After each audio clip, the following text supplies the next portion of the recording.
So bias in the media is real, folks. And this video that I'm going to react to by Financial Times is no different. I actually filmed this video back in January, and as I was going through the editing process, only then did I realize just how biased this video actually was. So instead of publishing it, I just uploaded it as private and moved on. However, as long as all or most of us agree that there is some bias in this video, then I think it is worth it to go ahead and watch it for what it's worth and still learn something. Let's get to it.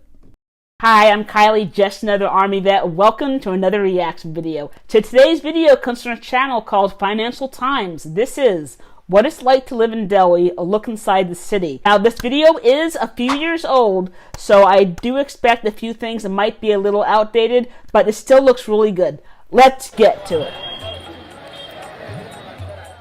In this video, I will show you my city, Delhi.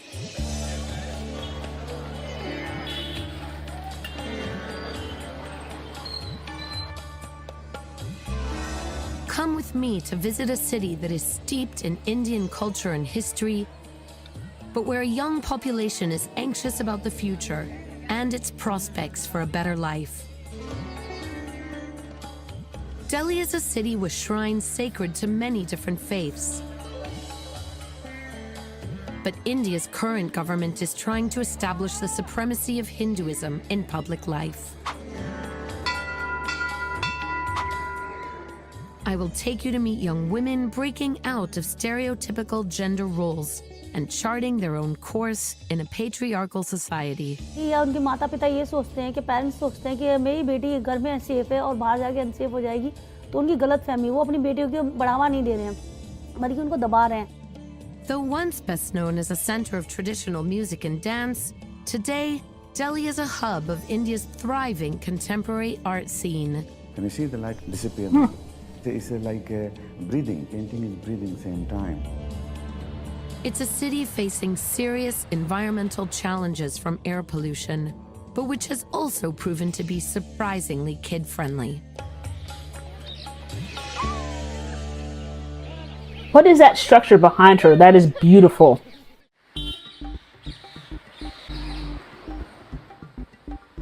I first came to Delhi in 1994. 23 years on, I'm still here. 50? Okay. Thanks. This is my neighborhood, Defense Colony. Back then, its tree-lined streets were filled with charming family homes. Today, most of the old houses are being torn down to make way for condominiums with parking garages. But it's not just my neighborhood. The whole city is in the throes of change.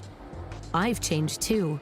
I arrived alone with just a couple of suitcases, but now I have a daughter, Ananya, who was born right here. Aww. In many ways, Delhi is defined by its young population. Nearly 2/3 of India's 1.3 billion people are under the age of 35. Many of them are drawn to the capital city in their quest for opportunities and a chance to reinvent themselves away from the stifling constraints of conservative small towns and villages. Snigdha Poonam came to Delhi when she was 25 years old. In the 8 years since, she has spent much of her time understanding what makes young Indians tick. There's a lot. I just want to point out that this scene of a young woman typing on a laptop in a coffee shop is something that you'll see all over the States as well. A lot of anxiety about where India stands politically, how the rest of the world sees them. But at the same time, they have these ambitions to be rich and have these amazing lifestyles, to travel, to own things. Some entrepreneurial Delhiites are all geared up to welcome wide-eyed young arrivals from the countryside.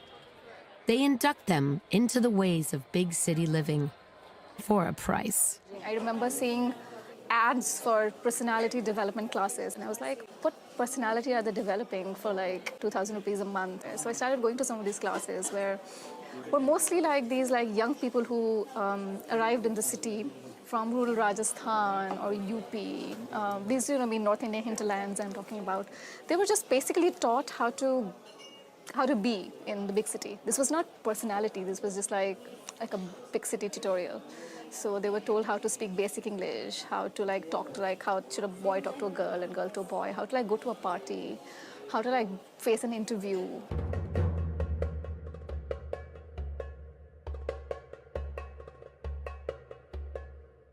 Among the youth attracted to Delhi are those with creative inclinations, as the capital is home to writers, intellectuals, and artists, many of whom have achieved international recognition.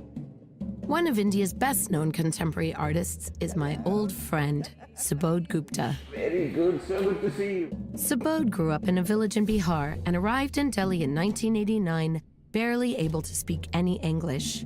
Bihar. I feel like I've heard of that before, but where in India is that? Today, he is best known in the global art world for using traditional metal kitchen utensils to create spectacular installations. Utensil is material for me, but what I do with it, that's make art. I use the fry pan, and the fry pan people make the scratches on it, and when I see those scratches on the fry pan, it's almost like every human being palm. In the same way, all the fry pan, they look very similar, but each of them, they have their own character. And when I take photograph and when I come close to it, it almost look like a cosmos. But his latest work expresses other ideas. How migrants deal with strange new environments through an animal that would be utterly out of place in India. I'm making moose. I never seen it moose in my life. And why I'm making moose, even I don't know why I'm making moose. I wanted to make something, I'm not very clear about why I'm making it. And I like to be in that area about the confusion. इतना ही है ना? ठीक है, ठीक है, ठीक है. Okay, उतार दो. Thank you. True, as far as I know, if the people in Delhi saw a moose walking down the street, I think they'd be pretty surprised. Though Delhi draws youth from across India to pursue their dreams, it isn't always a hospitable place, especially for women. Nearly every Indian female friend of mine has been groped and grabbed on public buses or on crowded streets.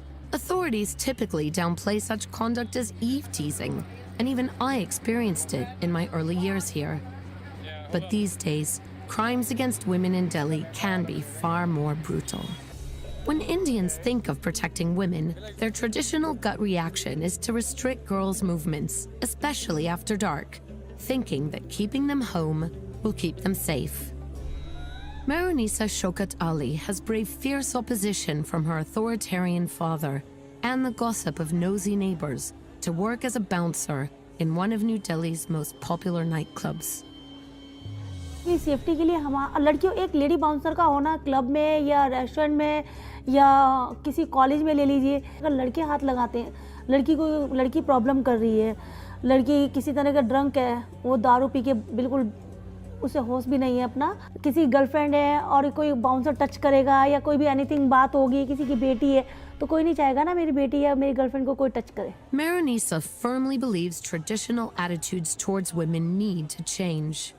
So yes, she actually makes a great point there. And in my opinion, I think it would be wise to have a male and a female bouncer on duty at the same time. जो लड़की ये सोचती है कि मैं घर में safe हूँ, घर में भी अनसेफ हो सकते हैं. और जो लेडी या उनके माता पिता ये सोचते हैं कि पेरेंट्स सोचते हैं कि मेरी बेटी घर में सेफ है और बाहर जाके अनसेफ हो जाएगी, तो उनकी गलत फहमी, वो अपनी बेटियों को बढ़ावा नहीं दे रहे हैं. Suppressing them. But she also thinks girls should be tough if they want to venture out into what is still, essentially, a man's world. कि अगर वो नाइट क्लब में जा रही है, हौज-खास विलेज में ऐसी जगह जा रही है जहाँ पे मतलब क्लब वगैरह के एरिया में जा रही है, तो लड़की को उस टाइम जाना चाहिए अब उसके अंदर अपने अंदर कॉन्फिडेंस हो कि सामने मैं नशे में भी हूँ, किसी भी हाल में हूँ, मैं सामने वाले लड़के से उसकी बात का, उसकी हमले का जवाब दे सकूँ, तब लड़की जाए, अदरवाइज ना जाए. That rule should apply to all girls in every country. You should have the confidence to be able to stand up for yourself and to actually defend against an attack. Even if you're drunk, it does help to still have some of those basic skills and to actually have the self-confidence. What do you guys think about that? Drop that in the comments. Another big problem that affects everyone in the city is air pollution. I worry about its impact on my daughter and her friends. Delhi's air is some of the dirtiest in the world, particularly in winter, when we often have to wear face masks outside and run air purifiers indoors. Oh. If there is a bright spot, it's that many people here are waking up to the issue, especially young parents. I think we're living in a time of a public health emergency. My 6-year-old knows how to measure the AQI index and the PM levels as soon as he wakes up first thing in the morning to decide if he can go to the park. I know that his lungs are not developing like those of children in other cities. So it's really tough as a parent to bring up children in the city that I love and grew up in, but being forced to live in this sort of bubble of air purified rooms and environments instead of being able to go out into the natural outdoors. So it's interesting to see that Delhi is on the list, because when I think about some of the world's most polluted cities, I think of Beijing, Shanghai, LA, and Mexico City. Delhi is not one that I think about. So are there any other cities in India that are also on that list? 2 years ago, Gauri Rao was one of a group of lawyers who filed a Supreme Court petition on behalf of their children, saying Delhi's filthy air violated their fundamental right to life and demanding action. I think the government is not acknowledging that this is a problem. Unless the government does that, it can't be fixed. If the government does stand up, if the PMO does make that decision, I think there is a huge cause for optimism. This problem is completely fixable. It's a long-term solution. It requires strong measures, enforcement, and sacrifice, but it can be done. Despite What is that? the air pollution, there's so much that's compelling about this city, especially the way Delhi's history of spiritual diversity is woven into the fabric of daily life. Is that a Hindu temple or a For shrine? centuries, followers of different religions have coexisted in India. Today, Delhi residents still flock to sacred sites of different faiths, from a 13th century Sufi shrine to a golden dome Sikh Gurdwara to countless Hindu temples. There are so many things to do here to lift the spirits. When the weather is good, we have picnics in Lodi Garden, and there are always art exhibitions and music and dance performances to enjoy. Do you want to do some ballet? Okay, go ahead.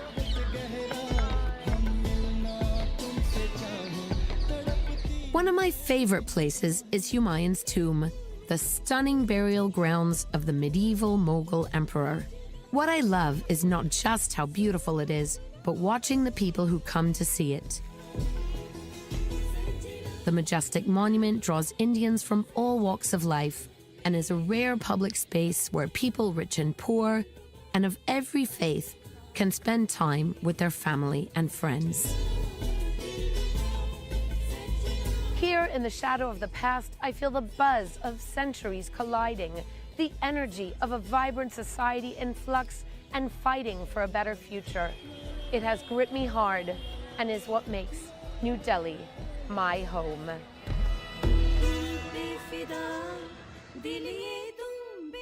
So before we go any further, can somebody please remind me, is Delhi and New Delhi the same city, or is New Delhi just a district in Delhi?